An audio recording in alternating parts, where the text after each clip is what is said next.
Hai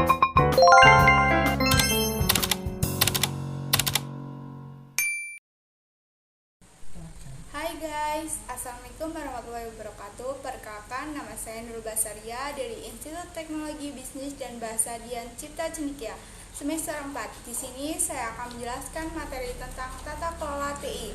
Let's go.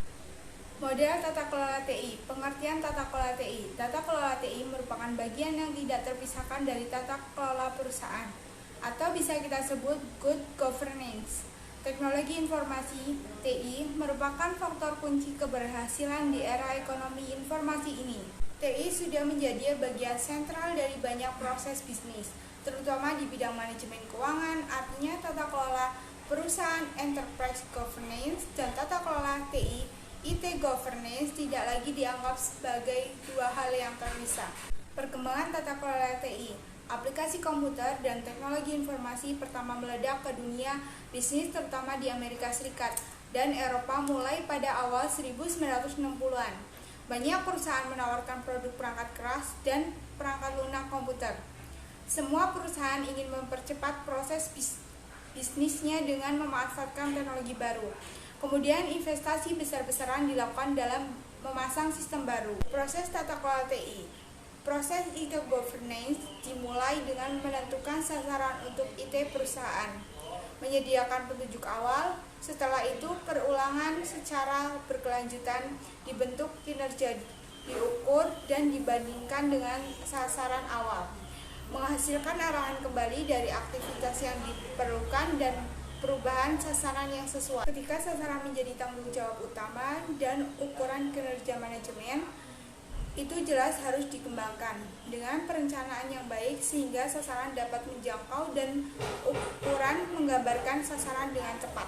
Ketidakefektifan IT governance memungkinkan penyebab dari pengalaman negatif perusahaan dalam pemanfaatan IT, antara lain kerugian bisnis, kerusakan reputasi atau posisi kompetitif yang menurun atau lemah, batas waktu tidak tercapai, biaya lebih tinggi dibandingkan harapan yang diinginkan, efisiensi dan proses perusahaan memberikan dampak negatif terhadap kualitas penggunaan IT. Tujuan tata kelola TI.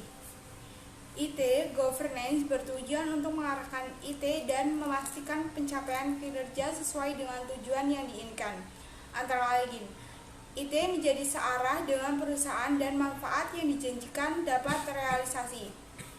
IT memungkinkan perusahaan memanfaatkan peluang dan memaksimalkan keuntungan. IT berkaitan erat dengan risiko yang harus diatur dengan baik. Tata kelola yang baik. Kunci untuk memahami good governance adalah pemahaman atau prinsip-prinsip di dalamnya. Bertolak dari prinsip-prinsip ini akan didapatkan tolak ukur kinerja suatu pemerintahan. Baik buruknya pemerintahan bisa dinilai bila ia telah bersinggungan dengan suatu unsur prinsip-prinsip good governance. Menyadari pentingnya masalah-masalah ini, prinsip-prinsip good governance diurai satu persatu sebagaimana tertera di bawah ini. 1. Partisipasi masyarakat. Semua warga masyarakat memiliki suara dalam pengambilan keputusan, baik secara langsung maupun melalui lembaga-lembaga perwakilan sah yang mewakili kepentingan mereka. 2. Tegaknya supremasi. 13. Kerangka hukum harus adil dan diberlakukan tanpa pandang bulu, termasuk di dalamnya hukum-hukum yang menyangkut hak asasi manusia. Manajemen dan tata kelola TI.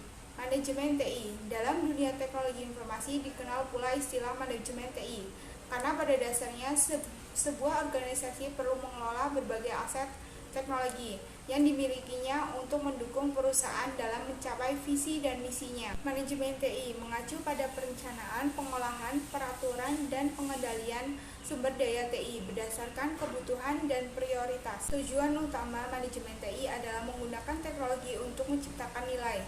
Untuk mencapai tujuan ini, strategi bisnis dan strategi teknologi harus diselaraskan. Dunia pengolahan TI, teknologi informasi, sangat dibutuhkan oleh organisasi untuk mengelola berbagai aset teknologi yang dimilikinya untuk mewujudkan visi dan misinya. Sebuah asosiasi pengaudit internasional ISACA, Informasi Sistem Audit and Control Association, melalui entitas risetnya ITGI, Informasi Teknologi Governance Institute yang menyusun COBIT versi 4.0, membagi domain manajemen teknologi informasi menjadi 4 bagian besar, yaitu masing-masing domain perencanaan dan perorganisasian, domain pengadaan dan penerapan, domain pemanfaatan dan pemeliharaan, domain pengawasan dan penilaian. Governance TI. Kata governance berasal dari kata Latin yaitu governance. Banyak orang menggunakan istilah governance sebagai pandangannya dalam bahasa Indonesia. Tata kelola sering dikaitkan dengan konteks atau tingkatan organisasi, misalnya perusahaan atau lembaga pemerintahan. Tata kelola terutama struktur dan mekanisme yang dirancang untuk memberikan administrator organisasi atau administrator kontrol yang memadai. Tata kelola dan manajemen memiliki fungsi strategis, dan manajemen juga memiliki fungsi operasional. Framework tata kelola TI. Framework IT Infrastructure Library merupakan suatu framework pengelolaan layanan TI, IT Service Management atau ITSM, yang sudah diadopsi sebagai standar industri pengembangan industri perangkat lunak di dunia. Kerangka kerja digunakan untuk mendefinisikan pengolahan layanan yang terintegrasi, berbasiskan proses dan praktik-praktik yang terbaik dalam organisasi. Tujuan dari ITIL antara lain yaitu mengurangi biaya-biaya, meningkatkan ketersediaan, meningkatkan kapasitas, meningkatkan throughput, mengoptimalkan pemanfaatan sumber daya. ISO atau EIC 1779 adalah standar internasional untuk praktik manajemen keamanan informasi. Standar ini memberikan panduan terbaik tentang bagaimana pengolahan keamanan informasi dalam suatu organisasi. Standar ini sampai sekarang belum sempurna karena hanya meliputi seluruh area yang penting saja, sehingga masih mengalami revisi yang seksama. ISO atau IEC 1779 bertujuan memperkuat 3 elemen dasar keamanan informasi, yaitu confidentiality, memastikan bahwa informasi hanya dapat diakses oleh yang berhak; integrity, menjaga akurasi dan menyelesaikannya sesuai dan metode pemrosesan; availability, memastikan bahwa user yang terotorisasi mendapatkan akses kepada informasi dan akses yang terhubung dengannya ketika memerlukannya. Sekian penjelasan materi dari saya, semoga bermanfaat ya guys. Jangan lupa like, comment, and subscribe.